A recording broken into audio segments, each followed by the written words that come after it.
Hello friends आपका स्वागत है आपके अपने चैनल एक्टिव बिग में। तो फ्रेंड्स फाइनली जीडीसी के जो एग्ज़ाम का जो 25% कोटा की रिक्रूटमेंट के रिगार्डिंग एक इंपॉर्टेंट नोटिस पब्लिश कर दिया गया है और इसी नोटिस के आधार पर मैं आपको बताने जा रहा हूं कि कौन से कैंडिडेट इस जीडीसी की वैकेंसी के लिए अवेलेबल हैं या नहीं है। अगर ओल्ड कैंडिडेट तो होंगे क्या न्यू कैंडिडेट भी इस जीडीसी एग्ज़ाम के लिए प्रिपेयर हैं या नहीं है, या बोल सकते हैं आप जीडीसी एग्ज़ाम के लिए क्वालिफाई कैंडिडेचर के आधार पर आप क्या जीडीसी के फॉर्म फिलअप कर पाएंगे या नहीं कर पाएंगे। तो उसी के रिगार्डिंग ये वीडियो लेकर आया हूँ। इससे पहले अगर आप हमारे चैनल पर पहली बार विजिट कर रहे हैं तो प्लीज़ चैनल को जरूर सब्सक्राइब कीजिए और बेल आइकन को प्रेस करना ना भूलें ताकि रेलवे की जितनी भी अपडेट हो वो आपके पास पहुँच सके। तो फ्रेंड्स चलते हैं वीडियो को स्टार्ट करते हैं। तो फ्रेंड्स इस नोटिस के आधार पर मैं आपको बताने जा रहा हूँ कि जो कि ये नोटिस पब्लिश कर दिया गया कि 14 जुलाई 2023 को, जो कि कल नोटिस पब्लिश किया गया था और आज आपका नोटिफिकेशन जल्दी ही जारी कर दिया जाएगा। और जैसे नोटिफिकेशन आएगा तो फाइनली आपको सबमिशन के आधार पर मैं आपको टोटल जितनी भी रिक्रूटमेंट की प्रोसेस है वो आपको बताने जा रहा हूँ। खैर फ्रेंड्स इस वीडियो के अंतर्गत मैं आपको सिलेबस दिखाऊंगा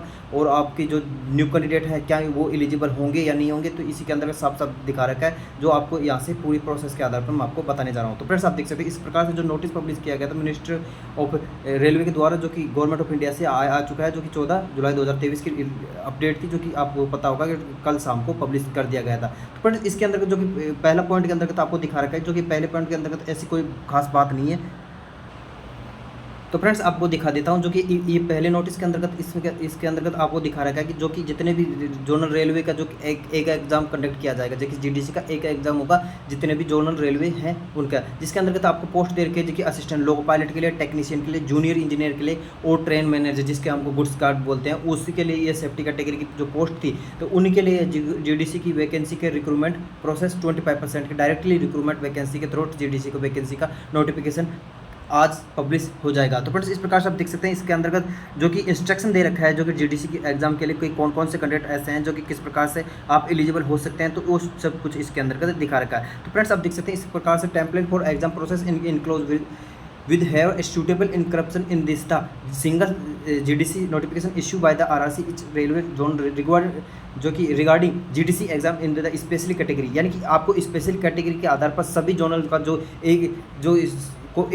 जो कि जीडीसी के एक नोटिफिकेशन के आधार पर एक ही जो कि जीडीसी का एग्जाम होगा, सभी जोनल रेलवे जितने भी आपके जो 16 आरआरसी के जितने भी जोन है या आरआरबी के जोन है उनका जीडीसी का एग्जाम केवल एक एग्जाम होने वाला है सभी आरआरबी को मिलाकर। तो फ्रेंड्स इस प्रकार से आप देखेंगे जो कि सेकंड पॉइंट में आपको ये दे रखा है कि जो कि आपका जो जीडीसी के एग्जाम का फॉर्म फिलअप करने के बाद जो आपका एग्जाम की जो लास्ट डेट या प्रोसेस रहेगी, या बोल सकते हैं एग्जाम कब तक आपका कंप्लीट करा लिया जाएगा। तो फ्रेंड्स इसके अंदर फाइनल बता रखा है कि जो कि आपका जीडीसी का जो एग्जाम है ना वो सितंबर, जो कि आपको देख सकते हैं सितंबर 2023 तक आपका जीडीसी का एग्जाम कंप्लीट कर लिया जाएगा। तो फ्रेंड्स आपके पास में बहुत कम टाइम है और आपको पता होगा कि हम भी जीडीसी के लिए एलिजिबल हैं। तो इस प्रकार से आप सभी कैंडिडेट से रिक्वेस्ट है कि जो भी कैंडिडेट जो कि जीडीसी की रिक्रूटमेंट के लिए तैयारी कर रहे हैं तो वो प्रिपेयर करने में जुट जाइएगा, क्योंकि अब आपके पास टाइम नहीं है, क्योंकि अब 2 महीने के अंतर्गत आपकी जीडीसी की एग्जाम कंडक्ट हो जाएगी। तो फ्रेंड्स इसके अंतर्गत जो कि जीडीसी के रिक्रूटमेंट के लिए जो कि कौन कौन से प्रोसेस के आपको फॉलो करने होंगे, तो इसके अंतर्गत थर्ड पॉइंट के अंतर्गत दिखा रहेगा। तो आपको इस प्रकार से थर्ड पॉइंट के अंतर्गत मैं आपको बता देता हूँ, जो कि RRC ensure the collect the data, इस प्रकार से आपको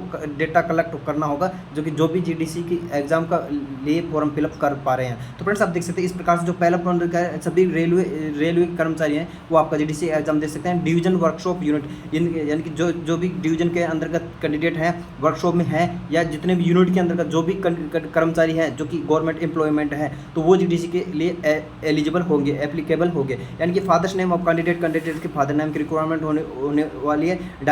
डेजिग्नेशन जिसके अंतर्गत एजुकेशन क्वालिफिकेशन क्या रहेगी वो आपको मांगी जाएगी, डेट ऑफ बर्थ मांगी जाएगी और आईपीएस नंबर। तो फ्रेंड्स ये आपको बड़ी इंपॉर्टेंट मैं आपको बताने जा रहा हूँ। आईपीएस नंबर आपका कुछ नंबर नहीं है, ये आईपीएस जो कि आप बोल सकते हैं आई पास नंबर। तो आई पास एक प्रकार से पीएफ नंबर होते हैं जो कि एम्प्लॉय नंबर होते हैं। तो ये एम्प्लॉय नंबर अगर जो भी कैंडिडेट के एम्प्लॉय नंबर आ चुके हैं जो कि न्यू कैंडिडेट है, तो वही कैंडिडेट इस जीडीसी के लिए एप्लीकेबल हो सकते हैं। तो फ्रेंड्स इस प्रकार से एचआरएस आईडी भी आपका होना बहुत जरूरी है, and Aadhaar card number and place of posting, और आपकी पोस्टिंग कहाँ पर है वो सभी आपको बतानी होगी, एंड कंट्रोलिंग ऑफिस आपको, एंड मोबाइल नंबर चाहिए, ईमेल आईडी चाहिए, एंड कम्युनिटी जो कि यूआर एससी एसटी जिसका सर्टिफिकेट आपको मांगा जाएगा, क्या होते हैं PWD and not PWD certificate होना जरूरी है। एंड आप देख सकते हैं इफ़ ये PWD whether entitle to scrapped and post applied for the exam group and trade in which they will be taking the exam etcetera. यानी कि इस प्रकार से जो भी कैंडिडेट होंगे, चाहे PWD हो चाहे नॉन PWD हो, तो उनको एग्जाम के लिए एक क्राइटेरिया पार करना होगा, जो कि जिसमें देर का एम्प्लॉय नंबर, HRMS ID। तो इस प्रकार से तो फ्रेंड्स आपको बता देता हूँ, जो भी नए कैंडिडेट है तो आखिर वो कैंडिडेट क्या करें जिनका HRMS ID अभी तक नहीं बनी। खैर अगर जिनकी HRMS ID तो बन चुकी है लेकिन PF नंबर नहीं आए, तो आखिर वो कैंडिडेट क्या करें। तो फ्रेंड्स आपको बताने जा रहा हूँ कि जिनकी भी HRMS ID नहीं बनी और अभी उनके ट्रेनिंग पीरियड में चल रहे हैं, तो उसके रिगार्डिंग जैसे ही आज नोटिफिकेशन आ जाएगा तो आपको इतना तो पता चल गया होगा कि जितने भी कैंडिडेट हैं, वो जो कि नए कैंडिडेट है वो वही कैंडिडेट फॉर्म एप्लीकेबल होंगे। और इसमें किसी प्रकार का जो कि लिमिट लगा रखी थी, जो कि आपको बता रखा कि 2 साल या 3 साल के लिए, जो कि आपको बता रखा था, जो आपको पिछले वीडियो के अंदर मैंने बताया था कि आपको एजुकेशन क्वालिफिकेशन या बोल सकते हैं जो कि एक्सपीरियंस क्वालिफिकेशन भी होना बहुत ज़रूरी है। तो फ्रेंड्स इसके अंतर्गत ऐसा कोई ज़रूरी नहीं है कि आपको एक्सपीरियंस मांगा गया हो या नहीं हो, इसमें किसी प्रकार का एक्सपीरियंस के बारे में बताया नहीं गया। इसमें साफ साफ बता रखा है कि एम्प्लॉय नंबर आपका होना चाहिए, PF नंबर होना चाहिए और HRMS ID होना चाहिए। तो फ्रेंड्स ये कैंडिडेट वही कैंडिडेट है जो न्यू कैंडिडेट है, तो वो भी आप GDC के लिए एप्लीकेबल होंगे। तो फ्रेंड्स फाइनली एक पॉइंट आपको क्लियर होगा। तो फ्रेंड्स दूसरा पॉइंट है कि आप क्या GDC के लिए एप्लीकेबल हैं जो न्यू कैंडिडेट है जिनके HRMS ID अब तक नहीं बनी। तो फ्रेंड्स घबराने की जरूरत नहीं है, क्योंकि आपका जो कि 15 जुलाई को आपका नोटिफिकेशन निकलेगा और आपका 14 अगस्त तक आपका जो कि यहाँ से नोटिफिकेशन फॉर्म फिलअप करने तक का नोटिफिकेशन रहेगा, यानी कि आप अप्लीकेबल कर सकते हैं 14 अगस्त तक। तो फ्रेंड्स आप देख सकते हैं 14 अगस्त तक आप एप्लीकेबल कर सकते हैं। तो 1 महीने के अंतर्गत आप किसी प्रकार का HRMS ID बनाकर रख लीजिएगा, यानी कि आपको जो कि जितने भी जोनल रेलवे हो या आप जो जिस डिवीज़न में लगे हैं, तो उन डिवीज़न में जाकर आप अपने समस्या को बता सकते हैं और वहाँ से आपका GDC के लिए एप्लीकेबल HRMS ID बना देंगे। और HRMS ID होगी तो भी चल जाएगा, अगर PF नंबर होगे तो उसी प्रकार से PF नंबर तो फ्रेंड्स जब तक नहीं आते तब तक आपका जो कि HRMS ID नहीं बन जाती। तो पहले आपकी HRMS ID बनेगी, उसी के आधार पर आपको या 15 या 10 दिन के अंतर्गत आपकी PF नंबर भी दे दिया जाएगा। तो इस प्रकार से आप एलिजिबल हो सकते हैं। तो घबराने की कोई जरूरत नहीं है। जो भी कैंडिडेट यहाँ से जो कि एलिजिबल या बोल सकते हैं कि आप न्यू कैंडिडेट हैं जो कि ये घबरा रहे थे कि आपकी एग्ज़ाम होगी या नहीं होगी, फ्रेंड्स घबराने की जरूरत है, आपकी एग्ज़ाम जरूर होगी।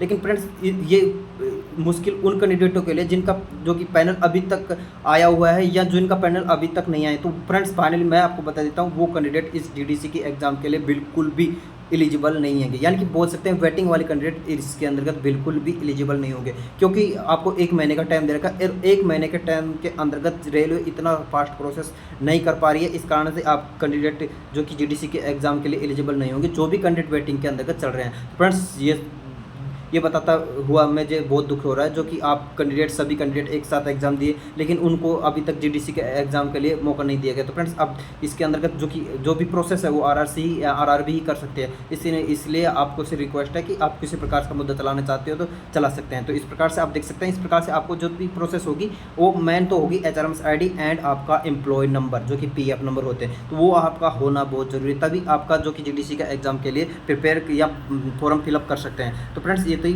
और इसके अंतर्गत किसी भी प्रकार का जो कि आपको मतलब है जो कि एक्सप्लेन मांगा गया था कि 3 साल का, 2 साल का एंड 5 साल का, किसी प्रकार का यहाँ से लिमिट नहीं रखी गई। यानी फाइनली जो कि न्यू कैंडिडेट या न्यू रिक्रूटमेंट हुई है जो कि RRC के अंतर्गत ग्रुप D या जो भी जो पोस्ट है, तो वो कैंडिडेट भी इस GDC के एग्ज़ाम के लिए फॉर्म फिलअप कर सकते हैं। तो फ्रेंड्स ये बड़ा पॉइंट था जो कि मैंने आपको अच्छी तरह से समझा दिया। तो फ्रेंड्स आप अच्छी तरह से आपको दिखा देता हूँ जो कि आपके GDC के एग्ज़ाम के लिए जो कि पोस्ट आएगी, 4 पोस्ट के लिए आपका जो कि फॉर्म फिलअप किया जाएगा और उनका सिलेबस इस प्रकार से दे रखा। तो आपको मैं मोटा सा सिलेबस भी आपको दिखा दे जा रहा हूँ, और जैसे ही फाइनल नोटिफिकेशन आएगा तो आपको बारीकी से फाइनल नोटिफिकेशन के आधार पर मैं आपको बता दूंगा। तो फ्रेंड्स अब इस प्रकार देख सकते हैं जो कि GDC CBT computer based aptitude has the let down process. RRB will therefore only the responsibility to provide the list of the candidate with their score to zonal railway of their further necessary action. तो zonal railway के द्वारा ये action भेज दिया गया है जो कि जितने भी GDC एग्जाम के लिए यहाँ से प्रोसेस होगी वो आपको सभी zonal railway के द्वारा भेज दिया गया है, और वहाँ से आपको जो कि आज नोटिफिकेशन के आधार पर सभी को ये बता दिया जाएगा कितनी वैकेंसी है, कितने कितनी सिस्टम है और कितने प्रकार की वैकेंसी किस किस जोन में किस किस पोस्ट के लिए कितनी वैकेंसी आज आने वाली है। तो फ्रेंड्स आपको जैसे नोटिफिकेशन आएगा सबसे पहले आपके हमारे चैनल के द्वारा बता दिया जाएगा, तो इसलिए चैनल को जरूर सब्सक्राइब कीजिए। तो फ्रेंड्स आप देख सकते हैं टेम्पलेट के अंदर दे रखा है जो जीडीसी का एएलपी एंड टेक्नीशियन जो इनका जो कि एक पेपर होगा इसी के आधार पर आपको बता देता हूँ। जो जीडीसी का जो पेपर होगा तो सीबीटी के आधार पर जो कि एक पेपर कंडक्ट किया जाएगा, तो कि आप देख सकते हैं वन सिंगल ऑनलाइन एप्लीकेशन, यानी कि जीडीसी के लिए जैसे कि एएलपी एंड टेक्नीशियन इनके लिए केवल एक ही एप्लीकेशन होगा। यानी कि आप देख सकते हैं जो कि एएलपी जो वाली पोस्ट है एंड टेक्नीशियन वाली, तो उसके लिए आप एक ही फॉर्म को फिलअप करना होगा, जिसके अंदर जो कि एजुकेशन क्वालिफिकेशन और कितने पार्ट में आपका जो कि एग्जाम के लिए पेपर रहेगा, तो उन सभी इसके अंतर्गत नोटिफिकेशन के अंतर्गत पता रखा, जो आपको मैं दिखाने जा रहा हूँ। तो फ्रेंड्स इस प्रकार से आप देख सकते हैं जो कि CBT shall with 2 part A and part B, यानी कि इसके अंतर्गत आपको 2 पार्टों के अंतर्गत एग्जाम ली जाएगी। तो फ्रेंड्स 2 पार्ट के अंतर्गत मैं आपको बता देता हूँ, जो कि पार्ट ए के अंतर्गत आपको 90 क्वेश्चन जो 19 मीन्स मतलब 100 क्वेश्चन पूछे जाएंगे 90 मिनट के अंदर, यानी कि 90 मिनट के अंदर 100 क्वेश्चन पूछे जाएंगे, जिसके अंदर इस प्रकार से आपको दे रखा है, जो कि आप देख सकते हैं इस प्रकार से आपको यहाँ से सिलेबस दे रखा है। The mark scored by part A along with the use the short list of candidate further stage of the recruitment process subject to the condition that is the candidate is in secured qualification mark in part B, यानी कि जो कि आपका जो कि part A के अंदर जितने भी मार्क होंगे और पार्ट बी के अंदर जितने भी मार्क होंगे उसी के आधार पर आपके यहाँ से मेरिट बनने वाले हैं। The syllabus part of A shall be below, यानी कि आपको इस प्रकार से पार्ट ए के अंतर्गत इस प्रकार से आपका सिलेबस दे रखा है, यानी कि आपको पता होगा कि पार्ट ए के अंतर्गत 100 क्वेश्चन पूछे जाएंगे और 90 मिनट के होंगे पार्ट ए के अंतर्गत, और पार्ट बी के अंतर्गत भी क्वेश्चन पूछे जाएंगे, मैं आपको बताऊंगा, और दोनों का एग्जाम एक ही दिन होगा फ्रेंड्स। जी हाँ, part A and part B इनका एग्जाम एक ही होगा, जिसके अंतर्गत आप देख सकते हैं इस प्रकार से पार्ट ए का जो कि आप एएलपी एंड टेक्नीशियन का जो पेपर देख सकते हैं इस प्रकार से आपको होगा। जो पार्ट के अंतर्गत मैथमेटिक्स पूछी जाएगी, जिसके अंतर्गत एंड पार्ट बी के अंतर्गत आपको जनरल इंटेलिजेंस रीजनिंग पूछी जाएगी, एंड पार्ट जो कि सी के अंतर्गत जो कि आपका सिलेबस है उस बेसिक साइंस एंड इंजीनियरिंग पूछी जाएगी,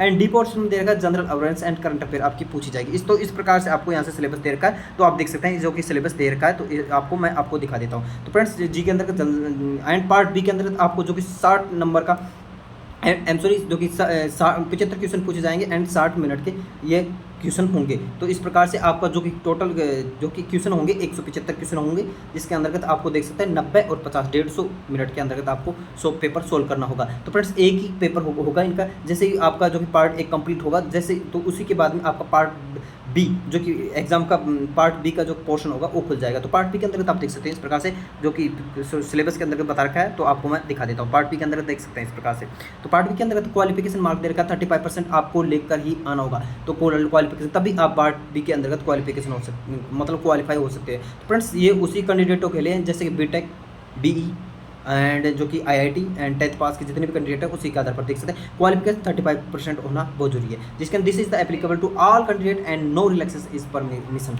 तो इसके अंदर किसी प्रकार की एससी एसटी कैटेगरी के लिए किसी प्रकार का रिलैक्सेशन नहीं गया है, सभी कैंडिडेटों को 35% मार्क लेकर आना ही होगा, यानी कि करीबन 28 नंबर लेकर आने होंगे आपको, जो कि 75 क्वेश्चन पूछे जाएंगे 60 मिनट के अंतर्गत। तो इस प्रकार से part A and part B होंगे और एक ही दिन में ए पार्ट कंप्लीट हो जाएंगे और 175 क्वेश्चन पूछे जाएंगे और टोटल 150 मिनट का क्वेश्चन होगा और 100 जैसे कि 175 यानी कि 175 के नंबर के ही आपका पेपर होगा। और पार्ट बी क्वालिफाई नेचर का 35% आपको लेकर ही आना होगा। अगर 35% से आप नीचे नंबर लेकर आते हैं तो वहीं आपका डिस्क्वालीफाई हो जाएगा और आप रेस से बाहर हो जाओगे। तो फ्रेंड्स ये रेस से वही कैंडिडेट बाहर होंगे जिस प्रकार से आपको एएलपी, जैसे कि आपको बता देता हूँ एएलपी एग्जाम और टेक्नीशियन एग्जाम। तो एएलपी एंड टेक्नीशियन एग्जाम के जो टेक्नीशियन एग्जाम है उसके लिए जो कि क्वालिफिकेशन रखा गया है ओनली 10th के साथ साथ IIT होना जरूरी है, IITI यानी कि 10th के साथ आपको ITI होना बहुत जरूरी है। तो ITI के लिए ये कैंडिडेट एलिजिबल होंगे। बीटेक ग्रेजुएशन जो भी हैं वो आपके जो कि आपको दे रखा है, जो कि टेक्नीशियन के पोस्ट के लिए एलिजिबल बिल्कुल नहीं है। तो फ्रेंड्स इस प्रकार से आपको दे रखा है। तो यहाँ से जो कि अगर आपका जो इसके अंदर जो कि दे रखा है जो कि एलपी एंड टेक्नीशियन के लिए जो कि 100 क्वेश्चन एंड आप देख सकते हैं 75 क्वेश्चन, इस प्रकार से 175 क्वेश्चन थे। तो इसके अंतर्गत जो भी स्कोर आपका अच्छा आता है, जैसे कि आपका अच्छा स्कोर आ जाता है तो आप जैसे ही इसके अंतर्गत पहले पेपर के अंतर्गत क्वालिफाई हो जाओगे। एंड सेकंड पेपर का आपको जो दे रखा है जिसके अंतर्गत जो कि पार्ट बी के अंतर्गत बता रखा है, तो पार्ट बी के अंतर्गत आपको बताएगा 30% लेकर आना होगा। तो पार्ट बी जैसे ही 75 नंबर का खुलेगा तो आपको वहाँ से पूरा 35% मतलब स्कोर करना ही होगा। अगर आप 35% स्कोर नहीं कर पाते तो आप वहीं से बाहर हो जाओगे, रेस से बाहर हो जाओगे। तो इस प्रकार से आपको 35 क्वेश्चन जो कि आपका नंबर आना बहुत ज़रूरी है। तो इस प्रकार से आप देख सकते हैं, इस प्रकार से जीडीसी एग्ज़ाम की पूरी प्रोसेस हो जाएगी। 30% के बाद में आप इस प्रकार से आईआईटी ट्रेड एंड एजुकेशन के लिए अप्लीकेबल हो। तो फ्रेंड्स इस प्रकार से जो कि एएलपी एंड टेक्नीशियन के लिए जो कि 10+2 के साथ साथ फिजिक्स एंड मैथ, अगर जो भी कैंडिडेट फिजिक्स और मैथ से किया हो वो टेक्नीशियन के एग्ज़ाम के लिए प्रिपेयर हैं, और लोको पायलट के एग्ज़ाम के लिए बिल्कुल प्रिपेयर नहीं है। और लोको पायलट के लिए ग्रेजुएशन, आईटीआई एंड जो कि 10+ ITI एंड एक्ट अप्रेंटिस है, वो लोक पायलट के लिए एग्ज़ाम के लिए भी एलिजिबल है। लेकिन आपको पता होगा जो कि पहला पेपर जो कि 175 नंबर का होगा, उसके अंतर्गत आप क्वालिफाई हो जाते हैं और उसके बाद में आपका साइको लग जाता है एग्ज़ाम। अगर आप साइको के अंतर्गत क्वालिफिकेशन नहीं हो और आपके जो कि रो मार्क अच्छे आ रहे हैं, बेस्ट आ रहे हैं, normalization mark, final normalization mark के आधार पर ही हो गया, और इसके अंदर नॉर्मलाइजेशन मार्क भी आपके ऐड होंगे। तो अगर आपका नॉर्मलाइजेशन के आधार पर आपका बेस्ट स्कोर आ रहा है और आप साइको में फेल हो जाते हैं, तो आपको आपके नंबर के आधार पर अगर आपकी मेरिट बन जाती है तो आपकी टेक्नीशियन पोस्ट आपको दे दी जाएगी और आपको लोक पायलट की नहीं दे दी जाएगी। तो आपको बता देता हूँ, जो टेक्नीशियन की पोस्ट केवल आईटीआई वालों के लिए है फ्रेंड्स। जी हाँ, अगर ग्रेजुएशन वाले कैंडिडेट हैं तो उन कैंडिडेटों के चाहे कितने ही नंबर हो, 100 में से 100 हो या 175 में से 175 नंबर हो, और आप सेकंड पेपर के अंतर्गत मतलब जैसे साइको में फेल हो जाते हैं, तो आपको टेक्नीशियन की पोस्ट बिल्कुल नहीं दी जाएगी। तो फ्रेंड्स आपको क्लियर होगा कि जो टेक्नीशियन की जो पोस्ट है ओनली आईटीआई कैंडिडेटों के लिए है, ना कि ग्रेजुएशन कैंडिडेटों के लिए। तो फ्रेंड्स इस प्रकार से आपको दिखा दिया था कि जो कि एएलपी के जो प्रोसेस है, इस प्रकार से आपकी एएलपी की प्रोसेस होगी। तो फ्रेंड्स जो कि पार्ट बी के अंतर्गत आपको जो सिलेबस दिखा रखा, तो इस प्रकार से आपका पार्ट बी का सिलेबस होगा। तो electrical engineering and कंबाइनेशन various trading और इलेक्ट्रिकल इंजीनियरिंग, इस प्रकार से आपको इस प्रकार से सिलेबस दे रखा है। तो आप देख लीजिएगा, जो कि आपको ये पीडीएफ हमारे टेलीग्राम चैनल एक्टिव बिग पे भी मिल जाएगा। तो फ्रेंड्स आप उसी प्रकार से आप आराम से भी देख सकते हैं, और किसी प्रकार का कोई क्यूरी हो तो हमारे कमेंट सेक्शन में जरूर बताएं, हम आपके कमेंट सेक्शन की इंतजार करते रहेंगे, और जो जैसे कमेंट सेक्शन आएगा आपको आपका जवाब तुरंत मिल जाएगा। तो फ्रेंड्स इस प्रकार से जो कि प्रोसेस यहाँ से दे रखे है। तो फ्रेंड्स आप देखिए, कंप्यूटर बेस्ड एप्टीट्यूड टेस्ट की बात करता है एएलपी, जो कि एएलपी के बारे में जो बात कर रहा हूँ, जो आपको मैंने बता दिया है, जो कि मिनिमम जो कि साइको एग्जाम लगता है उसके अंदर 42 रो मार्क लेकर आना ही होता है। करेंट फ्रेंड्स इसकी अलग ही प्रोसेस होता है, इसके क्वेश्चन भी अलग होते हैं, हम कुछ